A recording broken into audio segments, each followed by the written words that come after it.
just to give you an example, in an industry that has historically been so reliant on paper, I would say most large firms now operate electronically. And I know this sounds like baby steps, but this is hugely transformative compared to the status quo of a decade or two ago. Today, I'm excited to welcome Adam Marsland to the show. Now, Adam lives in the UK, and he's actually been applying continuous improvement, namely Lean and Six Sigma and Agile, in the legal industry. And so today on the episode, what we talk about is just kind of how that's been going.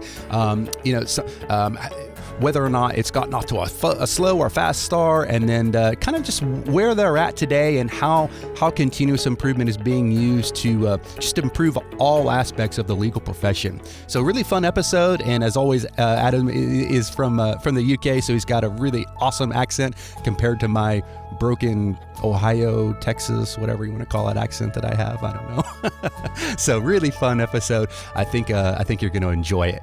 Show notes for everything that we talk about can be found over at gembapodcast.com. Just look for episode 326. Again, gembapodcast.com, and look for episode 326. Okay, enough from me. Let's get to the show.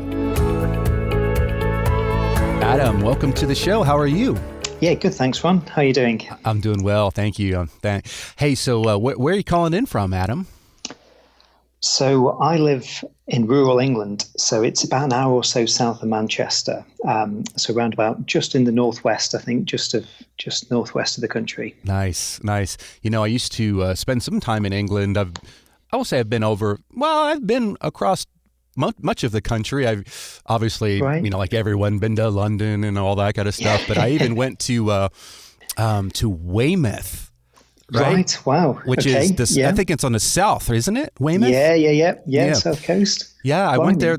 When I used to work at Nokia, that we built cell phones, and I was on the assembly line. I was working on the assembly line, and one of the machines that we used was this solder printing machine. And so it was this machine that would put the solder paste down onto the circuit board, right? And then you put your components on top of that. And there's a British company called DEK, D-E-K. And they're based in Weymouth. And so I remember going there and spending some time there, and boy, the beer and food was very, very good. Blimey. Well, no, the beer I can believe. The food, not well, too sure about it. I mean, this I know it's like you're probably sick of all the Americans. Oh, fish and chips or whatever, but it really is so good. I got it one time and wrapped up in like newspaper and all.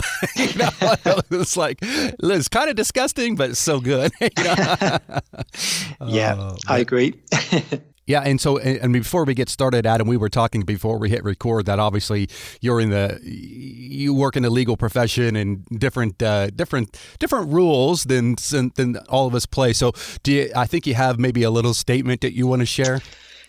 Yes. So, just before we get into this, I just want to make everyone aware that I'm using publicly available information, and therefore I've got no guarantee as to the accuracy of said information. And coupled with that, the views are my own and not reflective of any current or former employee. Got it. Thank you. Well, hey, Adam, as you know, I know you listen to the show. We like to kick things off with our guest sharing a quote. So do you have one? I do. Yes, I have two, actually. So the first one, which is probably familiar to some of your listeners, is from Henry Ford. So if you always do what you've always done, you'll always get what you've always got. And I really like that because it underpins continuous improvement. And I think it's especially pertinent because it's from Henry Ford, who really role model that change. Mm-hmm. And the second one is from Phil Knight. So obviously the founder of Nike. Mm-hmm. And it's when you only see problems, you're not thinking clearly. Mm. And I absolutely love that one too. Yeah. I read that Phil Knight's, I don't know if it was, I can't remember who it was, just about him. It was about the Nike story or whatever. Yeah. Did you read that? I can't remember the name of it, but I've read it several years ago. I think it's Shoe Dog, isn't it? But it's very good. Yeah, that was really interesting. How they built their team, and that was really interesting. So anyhow, well, good. Hey, so Adam, I'm really excited about the topic today. I was mentioning before we hit record, a few episodes ago, we had some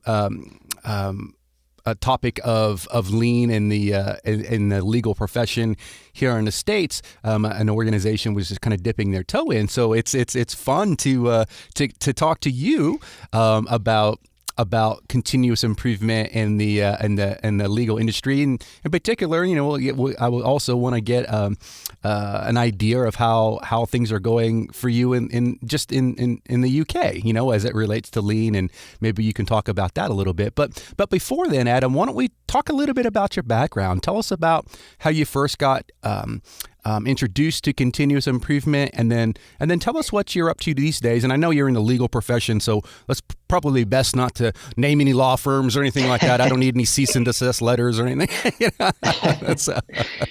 No, sure. So it feels like a lifetime ago now, but I studied international relations and political theory at university. And when I finished my master's degree and decided to take myself off with two friends and travel around the world for 6 months or so, I decided better find a vocation, and metaphorically fell into investment banking.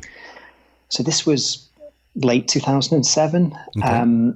And over the next few years, saw the entirety of the financial crash, the subsequent post-mortem and a recalibration of the industry, which was quite an experience, to be honest. But when I was in investment banking, I basically just held ops management positions. But two of my main influences at that stage of my career had really strong CI mindset and skills. And I adopted some of their teachings and philosophy, and then formally went through my Lean Six Sigma qualifications as well. Probably about 5 years or so ago, I fancied a change. I wanted to concentrate on CI and change full time, and with that moved into the legal industry. So that's where I've been ever since, really.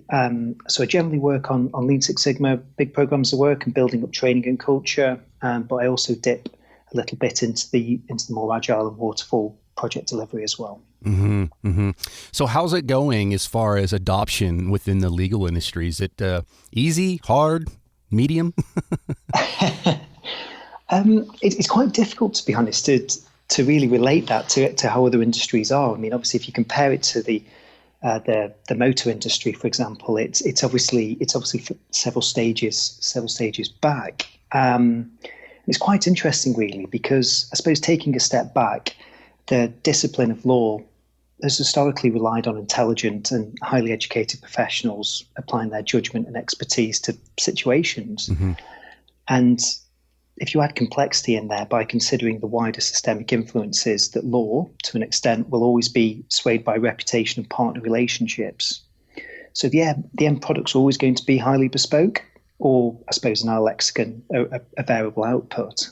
And I suppose the way that you can thread all this together is, if you want to frame it differently, just think of craft production referenced in The Machine That Changed the World. And therefore, I think the threshold challenge across the industry is shaping that acquisition of knowledge and expertise and framing it as a process in a less commoditized service environment. So, for example, it's really difficult to calculate the average yield on a merger acquisition case, as I'm sure we can all relate to. But that said, there's always been innovation and active problem solving throughout the industry. But it's just not perhaps followed the continuous improvement methodology or rigor, or even had the headline status that other professional service providers can boast about. But just to give you an example, in an industry that has historically been so reliant on paper, I would say most large firms now operate electronically. And I know this sounds like baby steps, but this is hugely transformative compared to the status quo a decade or two ago. So, okay, that's what I was curious to really dig into, is like, what are some of the I'm curious, like, what is your role really? I mean, are you like a continuous improvement consultant, if you will, like internal consultant, going around and trying to just make things more efficient and better? Or tell us about that. Yeah, so it's an interesting question, really, and I think it really depends on which CI program is comparative to which firm. So certainly in my experience, it's probably twofold, to be honest. It's probably delivering the high-level programs of work. So, if that's a traditional Lean Six Sigma project, for example, or traditional Lean project, or slightly something, broader. And that's really combined with actually the training mechanism as well. So trying to identify and implement a CI culture, and so, for example, in my past experience, you can juggle, a really high level firm-wide initiative with trying to set up Kanban boards and, introduce Just Do It to an operational team. So it's really broad and it's really mixed. And I think that's fairly common, to be honest, across the industry. I don't think that's just reflective of my experience. Mm-hmm. So one of the things, we speak about within Lean, my friend Paul Akers, is famous for saying, fix what bugs you, right? And this is the best way to apply Lean. So I'm curious, what are some of the things that bug folks within the legal industry? What are some of the opportunities for improvement? I don't want you to name any specific things, but maybe just generally speaking, what are some opportunities? Yeah, of course. So it's quite interesting, really. So I think that firms have had a realization that in an increasingly competitive market, brimming with disruptive competitors, they've had to tackle their inefficiencies and justify their pricing to the customer. So we've seen that firms that have adopted Lean Six Sigma have had really solid success and a healthy return on investment. So I'll give you an example. In America, so Seifert can be seen as somewhat of a pioneer in their efforts and actively use such tools and techniques like voice of the customer, value stream mapping, and a systematic removal of waste as part of their client experience. They've even rebranded all of that. Who was that again? It's Seifert. Okay. Closer to, my home. Clifford Chance have taken this probably a little bit further. So they've actively targeted training their legal staff, so partners and associates, to apply CI tools to regularly diagnose inefficiencies. And relatively speaking, Clifford Chance also have a mature CI function. So it not only works with their clients' parallel CI departments, but also tackles their own inefficiencies. So one of their more famous examples that's fairly prevalent on the internet pertain to bound volumes, or put simply, it's just a compilation of legal documents. So incredibly time-consuming, manual, paper-heavy, and evaluating the process through value stream mapping, they basically reduce their cost by 60% and total lead time by 80%. Now, other law firms have perhaps taken a slightly different approach, either combining their CI functions alongside other change management teams, or perhaps diluting it further, tilting a more thematic change as CI, even though it might not really bear that much relevance to Lean or Six Sigma. But I think the problem is, why I can't really give you a direct answer, is that the nature of the industry means it's really difficult to truly understand how firms are applying their programs, and especially as it's fairly new to the industry, and therefore most are on their first generational iterations. Mm-hmm. Well, and then law is obviously so diverse, right? I mean, the different types of law, I suppose, have different types of customers, if you will, who have different needs, and so, yeah. So talk a little bit about. It sounds like it's been a little slow to adopt. Maybe if that's a safe assumption. Well, what's changed though? I mean, it sounds like maybe you maybe going to gain a little bit more traction.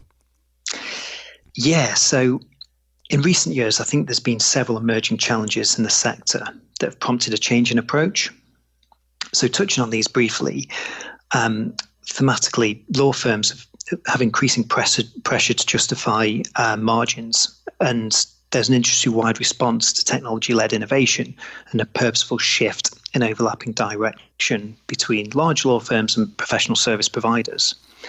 And also in certain cases, especially in the United States, law firms have seen adoption through understanding their clients' operational model in greater depth. So they see their CI functions and want to copy them because they realize, that the strong returns that it can bring. But that said, close to home in the UK, the 2012 Legal Services Act brought structural changes to law firms by opening up the partnership to commercial, or rather non-legal personnel. And this is coupled with smaller firms offering purposely disruptive and innovative products. So, for example, fixed fee arrangements and engagements. And it's brought a realization that something needed to change in response to evolving customer requirements in an increasingly dynamic industry. So I think now customers expect a simpler, more manageable and faster output, which is seen as an integral part of their commercial picture. Mm-hmm. And therefore, the internal management of throughput is a significant differentiator. Or put another way, the value stream is often composed of transactional services that provide a brilliant springboard for optimization, obviously, as we both know. Mm-hmm. So underpinning even small law firms, they will have a document review system or IT support management. And the ability to optimize these, will actually just increase that margin that they can charge their customers. Mm-hmm, mm-hmm. Well, when you watch the movies and obviously most of it's probably not true, but maybe some of it's more true than we want to realize. But you hear about, how long it takes for, some person to get a trial or to get a retrial. Is lean being applied in ways of trying to speed up like this aspect of law within the world, do you think? It's a really good question, and again, just by the nature of the industry, no one entirely is that sure about what their competitors are doing. However, yes, I think in some ways that they absolutely are. So I think we've seen a breakthrough recently of agile and lean principles really being applied throughout the transactional service. From, as you said, from the courtroom right the way through to the second or third back office teams. Mm-hmm. It's really difficult to say, though, for sure, but we've definitely seen the need to optimize and make these things more efficient. Mm-hmm. Well, now you've mentioned agile several times. So where are you seeing agile? And maybe a way I want to ask it is, lean is obviously in Six Sigma is obviously being leveraged, but you've mentioned agile several times now. So are they on a similar path?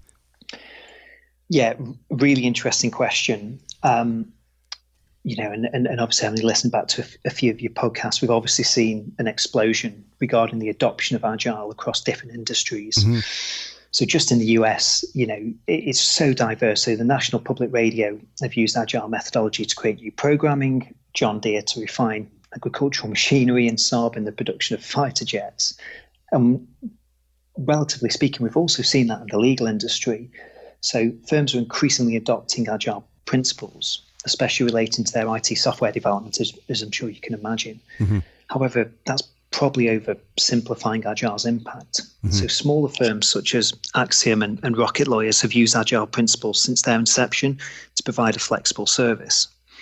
And taking a step back, I think the main focus should instead reference key practitioners striving towards self-managed and customer-focused multidisciplinary teams. And agile promoters will point at accelerating profitable growth as this spread raises really intriguing possibilities, and especially when it's adopted similar to lean, as we mentioned earlier, as a real strategic point of difference. But I suppose my opinion is that if agile is considered as an approach that delivers customer requirements iteratively and incrementally, and lean as we know, as a systematic methodology to quickly increase value, enabling tasks based on, again, customer requirements, I see it as opposing sides of the same coin. Mm. And actually, I think they probably trace both their origins back to, in some ways, back to the Toyota production system. For sure. Yeah. So it's obviously intent on making systems more efficient, and that's obviously achieved by maximizing value. Yeah. But I think that really interconnects agile and lean, and again in the legal industry, both because they fairly new, and it focuses on customer requirements and producing obviously what is requested in the shortest time frame. Mm-hmm. So in my opinion, I think the terminology may differ, but both approaches, they use little as law to control the whip.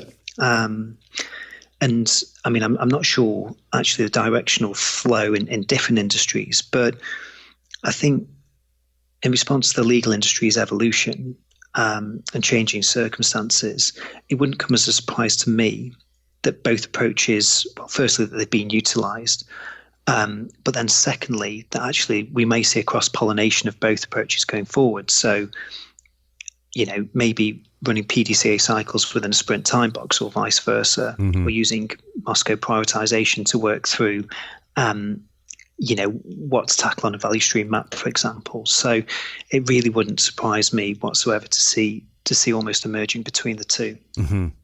Really good, really good.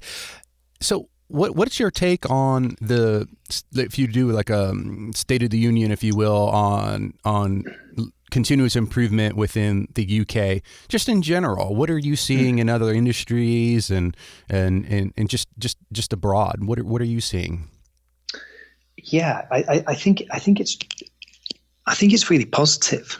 Obviously, the 2020 coronavirus hasn't really helped, but I think that's really across the board for any methodology or training program. But I think it's hugely positive. I know the general reputation around law is that it's one of the last bastions really to adopt Lean or Lean Six Sigma or change principles. But actually, I really see a movement forward, especially over here in the UK and probably in Europe as well. I don't think it's burning out, and I don't think it's slowing down whatsoever. Mm-hmm. More and more companies are looking for their skill set and looking for training. The accreditation belts, which obviously, I'm not a consultant. I haven't formally trained other people on it, but that's still very much in demand. Employers are still looking for the skill set, so yeah. I just think it's in a really healthy place. Well, yeah, like you said, the fact that it's being ingrained within the legal profession, that's not your most traditional industry to adopt it, right? Yeah, so that's a really good sign, and I know from just 20 years of experience. Like I said, I've been in England many times and it's all over Europe as well. And it's, it's for sure there. So it's all over the world. I think it's safe to say. I think so. Yeah. Good. Hey, Adam, so if someone's listening to this right now and maybe they're in the legal industry and they're interested in perhaps dipping their toe, if they haven't already, into the whole Lean and Six Sigma and agile movements, what advice do you have for them? Go for it. Absolutely go for it. It's as simple as that. So for me, it completely changed the way that I thought about problems, the way that I thought about how teams work and how industries work. I think just the broad adoption, from its sort of automobile roots right the way through now to, as we've just discussed, quite complex law, just shows its versatility. Mm-hmm. If you can apply it to so many different situations and so many different scenarios, that's got to be something worthwhile. It's got to be something worthwhile to put in your toolkit, and an attribute that you absolutely want. That's not obviously to say that people need to go through to, master black belt level, but I think, a really simple, broad understanding, and obviously, there's so much material out there. Mm-hmm. Or certainly some of the lower level qualifications like yellow or green belt, absolutely worthwhile. Mm-hmm. I don't think you'd ever regret it. Awesome. Adam, what's the best way for folks to connect with you, social media, anything like that?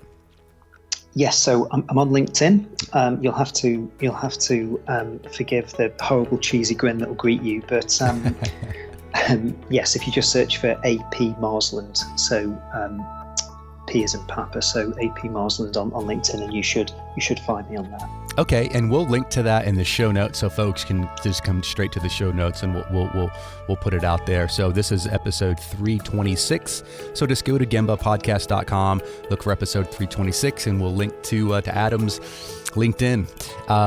Adam, thank you for coming on. I know it's the evening time there for you, and it's Friday even as of the day we're recording this. So happy weekend. And thank you. Yeah, you too. Yeah. Well, yeah. Again, thanks for coming on, and maybe we can connect again down the road sometime and hear about all the good things you guys are up to. Oh, my pleasure. Thanks for having me. Okay. Thanks, Adam. Cheers. Thanks, Ron. Cheers. Thanks for listening. Whether you've been on the continuous improvement journey for many years, or perhaps you're just getting started, Gemba Academy is here to support you. And while we're best known for our more than 1,500 Lean and Six Sigma teaching and virtual tour videos, we also have a team of experienced Lean and Six Sigma practitioners available for one-on-one coaching, as well as a variety of Lean and Six Sigma certification options. To learn more and to schedule a demo, head on over to gembaacademy.com.